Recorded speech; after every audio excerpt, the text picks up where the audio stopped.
Hello la famille, bienvenue sur Aclob Série. J'espère que vous allez bien, ainsi que tous vos proches. Suivez ce nouveau résumé de votre série préférée du moment. Alors pour vous qui êtes nouveau sur cette chaîne, n'hésitez pas de vous abonner en cliquant sur le pouce rouge en dessous et appuyez sur la cloche de notification pour ne rien manquer, sinon vous serez les gros perdants de cette chaîne. Alors installez-vous confortablement et on se retrouve après les génériques complets.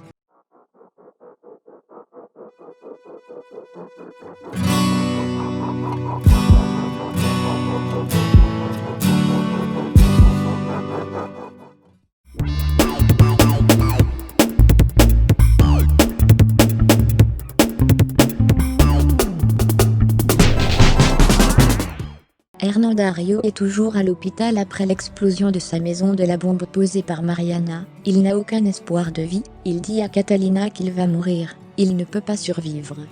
Catalina, qui continue de pleurer, lui dit de ne pas penser à ça.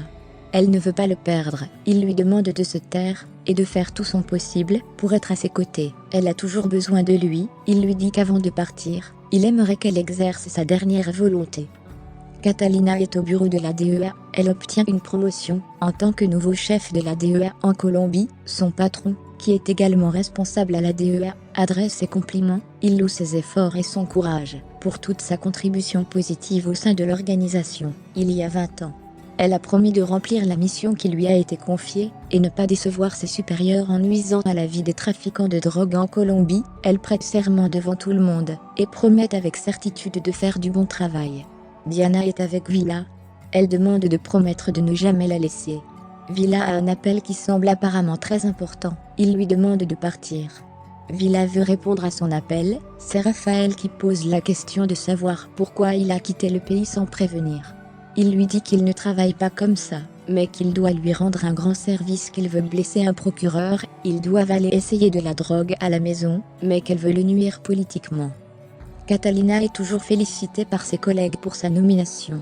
Tout le monde l'a félicitée et était fier pour elle, surtout son garde du corps Tony et puis Santiago.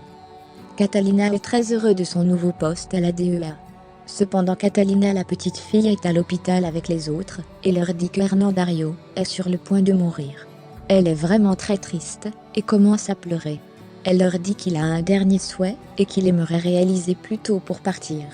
Elle veut l'épouser plus tôt. Elle va à l'église et va voir le prêtre. Il explique que Hernandario est sur le point de mourir, sa situation est très grave, et il aimerait réaliser un dernier souhait, celui de se marier avant de partir, et veut lui accorder ce dernier souhait. En ce moment, Rota est devant la maison de Hilda, et voit deux hommes sortir du taxi en direction de la maison de Imelda. C'était le chauffeur et le médecin, pour occuper du visage de la diablesse. Le médecin lui dit qu'il a été trompé, car on lui a dit qu'il allait travailler pour une femme riche, mais il ne comprenait pas ce qui se passait. Jessica lui demande de se calmer. Elle demande au chauffeur de lui donner un aperçu. Le médecin, satisfait, lui dit qu'il l'examinera. Chez Hilda, Rota raconte à Libero ce qu'il a vu à l'extérieur de la maison d'Imelda.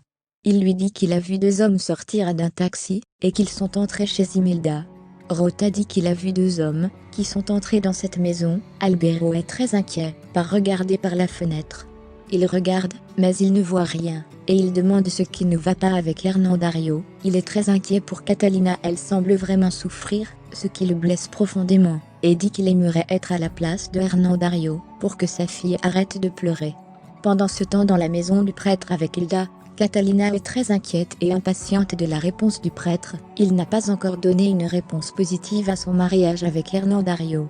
Le prêtre est au téléphone et demande à son superviseur l'autorisation de marier le couple, puisque l'affaire Hernan est un cas exceptionnel.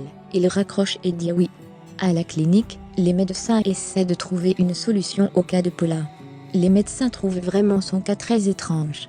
Elle est en très bonne santé, mais ils ne comprennent pas pourquoi elle est dans le coma. Elle est sous les griffes d'un esprit maléfique qui surveille ses mouvements.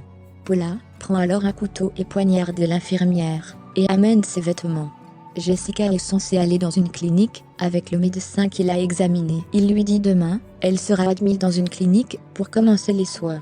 Et dit qu'elle doit pouvoir changer d'identité, et surtout trouver la personne qui lui donnera le visage. Catalina retrouvera Albero et Ida.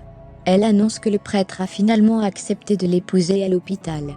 Vous pouvez vous marier à partir de demain, mais Catalina continue de pleurer. Son père lui dit de se calmer, car tout ira bien. Catalina ne comprend pas comment Hernandario peut mourir, elle ne veut pas le perdre. Alors j'espère que vous avez aimé ce résumé, on se retrouve très bientôt pour un nouvel épisode. Bisous bisous, et portez-vous bien.